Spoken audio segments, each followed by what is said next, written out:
వాళ్ళని చూస్తారా ఎలా ఉంటారా అన్నది we have to see. Hari Hara Veera Mallu విడుదలయ్యాక తెలుస్తుంది అది మనకు. Right sir. ఇక మిత్రపక్షాల మధ్య పోటీ పిఠాపురంలో అర్బన్ క్రెడిట్ కోఆపరేటివ్ సొసైటీ ఎన్నికలు జరుగుతున్నాయి సార్, జరగబోతున్నాయి. అక్టోబర్ 6th ఇంకా 4 days ఉంది. సో పాము చిన్నదైనా పెదకరత కొట్టమంటారు కదా సార్. ఇప్పుడు ఎమ్మెల్యే టికెట్ విషయంలో వర్మ అనుచరులకి జనసేన సింపథైజర్స్కి మధ్య జరిగిన వివాదం మనకు తెలుసు. ఫలితాలు వచ్చిన తర్వాత కూడా వర్మ కారు మీద కొంతమంది జన సైనికులు దాడి చేశారు. ఆ విషయంలో నాగబాబు, పవన్ కళ్యాణ్ కూడా చాలా సీరియస్ అయ్యారు. ఎందుకు మరి ఆ వర్మ, ఉదయ్ శ్రీనివాస్ ఈ వర్గాల మధ్య కోల్డ్ వార్ ఇంకా కంటిన్యూ అవుతూనే ఉంది సార్. సో ఈ ఎన్నికలు జరుగుతూ ఉన్నాయి, చాలా చిన్న ఎన్నికలు అయి ఉండొచ్చు, కానీ ఇరుపక్షాలు కూడా అభ్యర్థుల్ని నిలబెట్టాయి. వైసీపీ మాత్రం దూరంగా ఉంది. ఏంటి మిత్రపక్షాల మధ్య ఫ్రెండ్లీ ఫైట్ ఎలా ఉంటుంది? అంటే తప్పకుండా ఇది ఒక సంకేతం. అంటే తెలుగుదేశం ఇదే కాదు, తెలుగుదేశంలో నుంచి ఆయన పక్కన ఉన్న ఒక ఆయన అయితే ఇటు శ్రీనివాస్, పవన్ కళ్యాణ్కి అధికార ప్రతినిధి ఉదయ్ శ్రీనివాస్ కదా. కాబట్టి వర్మ వర్గము లేకపోతే వర్మ అనుయాయులు తప్పకుండా చాలా అసంతృప్తితో ఉన్నారు. చాలా చోట్ల ఇద్దరికీ సంతృప్తి లేదు. అదే తమాషా. ఎన్డీఏలో ఒక అరేంజ్మెంట్లో ఉన్న ఇబ్బంది ఏమంటే ఎవరికి సంతృప్తి ఉండట్లేదు. సర్దుబాటు ఉందంటే అది కూడా ఉండట్లేదు. పదవుల పంపకంలో కానీ ఇంకో దాంట్లో కానీ ముఖ్యంగా స్థానిక స్థాయిలో ఘర్షణ ఎక్కువగా ఉంది. స్థానిక స్థాయిలో కొట్లాడుకున్న చోట్లు ఉన్నాయి, కేసులు పెట్టుకున్న ఉన్నాయి. ఇప్పుడు మీరు చెప్తుంది ఇది ఇంకో type. Pithapuram urban cooperative bank, దానికి సంబంధించి ఈ ఎన్నికలు ఒక విషయాన్ని అయితే నిర్ధారిస్తాయి. వర్గం ఎట్లా ఉంటుంది. వర్గం అంటే తెలుగుదేశమే కదా బలపరిచేవాళ్ళు. కాబట్టి స్థానిక నాయకత్వం మధ్య సర్దుబాటు తేవడంలో మటుకు రెండు పార్టీల పెద్దలు విఫలమైనట్టే కనిపిస్తుంది. జాతీయ రాష్ట్ర స్థాయిలో కూడా చాలా నియోజకవర్గాలు ఈ పరిస్థితి. చాలా నియోజకవర్గాల్లో మనం దెందులూరులో నోటీస్ చేసే ఉంటారు. దెందులూరులో చింతమనేని ప్రభాకర్కి అక్కడ ఉన్న జనసేన వర్గానికి మధ్య. అవునండి. ఇప్పుడు కొన్ని చోట్ల అయితే ఉదాహరణగా ఆదోని మిత్రుడు డాక్టర్ పార్సారథి ఆయన నాకు తెలియకుండా ఏం పెట్టొద్దు అన్నారు. అనకాపల్లి, మచిలీపట్నం, ఇలా ఒక డజన్ నియోజకవర్గాలు ఉన్న ఫలాన్ని చెప్పొచ్చు. ఎవరికి కనీసం వాళ్ళని రానివద్దని వీళ్ళు అంటే, మరి జనసేన వాళ్ళేమో మేము ఇదయ్యాం కదా అని వాళ్ళు అంటారు.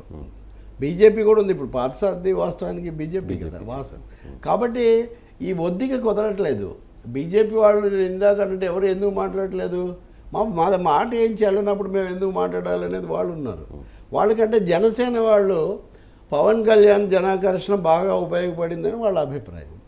అవును, ఆకర్షణ అవసరమైనప్పుడు మేము ఉపయోగించుకుంటాం, కానీ అదే స్థాయిలో మేము ఎందుకు పోయినంతకాలం మోస్తామనేది వీళ్ళు. క్షేత్రస్థాయిలో జనసేన పార్టీ బలం ఏంటి అనేది ఆ పార్టీ నాయకులకి, కార్యకర్తలకి, పవన్ కళ్యాణ్ అభిమానులకి తెలిసినా కూడా మరి కూటమి గెలవడంలో మాదే కీలక పాత్ర కాబట్టి ఆ ప్రయారిటీ మాకు ఇవ్వాల్సిందే అని చెప్పి వీళ్ళు డిమాండ్ చేస్తున్నారు సార్. అదే అంటే గేమ్ చేంజర్ అయ్యాడు కదా. ఇప్పుడు గేమ్ చేంజర్ పవన్ కళ్యాణ్ అని అందరూ ఒప్పుకున్నారు. అప్పుడు గేమ్ గెలిచిన తర్వాత మాకు కూడా కప్పు పట్టుకునే అవకాశం ఇవ్వాలని, కప్పు మీరొక్కరే పట్టుకుంటే ఎట్లా, కుర్చీలో మీరొక్కరే కూర్చుంటే ఎట్లా అనేది వాళ్ళ ఇది. ఇప్పుడు పవన్ కళ్యాణ్ కూడా డిప్యూటీ చీఫ్ మినిస్టర్ కొన్ని ఇచ్చి, లేకపోతే కొద్దిమందికి పదవులో 3 ఇచ్చారు. ఇప్పుడు ఉదాహరణకు 6, 3, 1 అన్నారు, కానీ 16, 3, 1 అయింది. 20లో 3 ఇచ్చారు. కాబట్టి ఈ ప్రశ్నలు కోల్డ్ వార్ ఉంది, ఇరు పక్షాల మధ్య కోల్డ్ వార్ ఉంది. ఆ మాటకు వస్తే తెలుగుదేశంలోనే పూర్తి సంతృప్తి లేదు. ఇప్పుడు మీరు కొలికపూడి శ్రీనివాస్ ఉదంతం మీరు ఊహించగలుగుతారా? ఒక పార్టీ అధికారంలోకి వచ్చాక 3 నెలల్లోనే ఈ స్థాయిలో. ఇది మళ్ళీ మీడియా వారు కూడా బలపరిచే మీడియాకు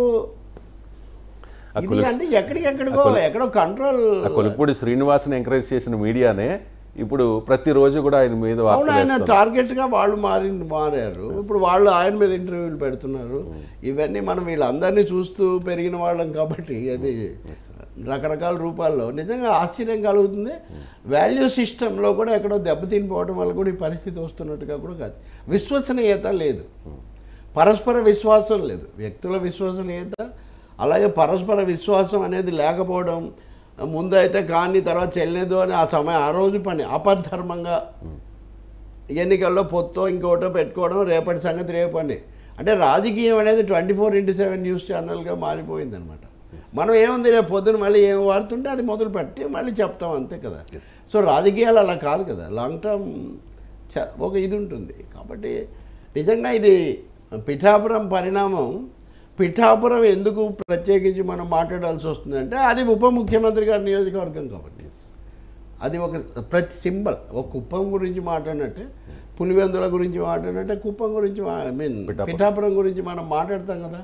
కాబట్టి ఇది ఎక్కడికి పోతుంది, ఈ లోపల ఏమైనా సర్దుబాటు చేస్తారా, ఎవరు బలం తేల్చుకుంటారు అన్నది మనం అక్కడి నుంచే రావాలి. అండ్ వర్మ అనుచరులకు కూడా ఉన్న ఒక పెద్ద అభ్యంతరం ఏంటంటే సార్, వాళ్ళ కోపానికి కారణం మరి అంత త్యాగం చేశారు కదా పవన్ కళ్యాణ్ కోసం, ఆయన సీటును కూడా వదిలేసుకున్నారు. మరి ఫస్ట్ లిస్ట్లో ఆయన పేరు, వర్మ పేరు ఎక్కడ కనిపించలేదు అని చెప్పి. సార్ ఇలాంటి కొరత చాలామందికి ఉంది సార్. తెలుగుదేశంలో ఉంది, అందులో కూడా ఉంది. నిజంగా వర్మ మరి అలాగే భావిస్తాడు కదా. ఇప్పుడు ఒక కథ నడుస్తుంది. ఉదాహరణకు ఇప్పుడు కృష్ణా, గుంటూరు, అలాగే ఉభయ గోదావరి జిల్లాలకు సంబంధించిన పట్టభద్రులు నియోజకవర్గం నుంచి అక్కడ వర్మను, ఇక్కడేమో ఆలపాటి రాజేంద్ర ప్రసాద్ నిలబెడతారు. నిజానికి అవి రెండు వామపక్షాలకు, యూటీఎఫ్కు చాలా బలమైన నియోజకవర్గాలు. ఈ రెండు చోట్ల ఇక్కడ లక్ష్మణరావు, కేఎస్ లక్ష్మణ్ చాలాసార్లు గెలిచారు. ఇప్పుడు కూడా ఆయన సిట్టింగ్. ఐవి అని వెంకటేశ్వరరావు అని ఆయన అక్కడ మంచి బలం ఉంది. తూర్పుగోదావరిలో ముందు నుంచి యూటీఎఫ్ చాలా బలం. అలాంటి చోట నిలబెడతాము అంటే నామినేటెడ్ పోస్ట్ కాదు ఏమి. కాబట్టి అసలు ఈ కథనాలు రావటమే కుట్ర అని కూడా కొంతమంది భావిస్తున్నారు. నేను ఇందాక చదువుతున్నా వస్తూ మమ్మల్ని నామినేటెడ్ పోస్టులు లేకుండా పోటీ చేయాల్సిన పోస్టుల వైపు నెడుతున్నారు అని. సో అవిశ్వాసం ఏర్పడింది. ఒక అవిశ్వాసంతో మేము నమ్మి మిమ్మల్ని వదులుకుంటే మమ్మల్ని మీరు వదిలేస్తారా అనే ఒక అసమ్మతి, ఆగ్రహం ఉంది. ఇంకొకటి స్థానిక ప్రయోజనాలు, సంబంధాలు కూడా ఉంటాయి కదండి. కాబట్టి డెఫినెట్గా వాళ్ళ ప్రభావం చూపించే అవకాశం ఉంది. అందులో ఈ అర్బన్ బాడీస్ ఈ ఓటింగ్లో స్థానిక సంబంధాలు ఇవి కూడా చాలా ఎక్కువగా ఉంటాయి. కేవలం సాధారణ ప్రజాభిమానం, జనాకర్షణ ఒకటే కూడా పనిచేయదు. చూడాలి అది మరి. అటు ఎంపీగా ఉన్న శ్రీనివాస్ వర్గం ఎలా చేస్తుంది, వాళ్ళు ఎంతవరకు వనరులు వెచ్చిస్తారు, ఇవన్నీ కూడా మనం చూడాలి. చూద్దాం సార్.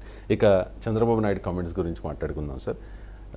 వాలంటీర్ల విషయంలో చంద్రబాబు నాయుడు ప్రతిపక్ష నేతగా ఉన్నప్పుడు ఎన్నికల ప్రచారంలో కూడా హామీ ఇచ్చారు సార్.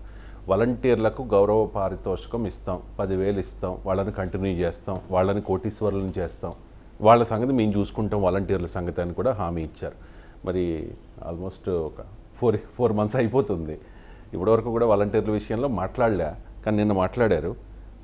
వాలంటీర్లను ఏం చేయాలో ఆలోచిస్తాము అని చెప్పి. ఏం చేయాల్సిన అవసరం ఉంది సార్? ఆయన మాట్లాడలేదు, మాట్లాడతాము అన్నారు అంతే. అంటే మీరు అన్నది, నేను అనేది ఏంటంటే మాట్లాడారు. ఏమని మాట్లాడతాము, అదే మాట్లాడతామని మాత్రమే. సూపర్ 6లో పెన్షన్ల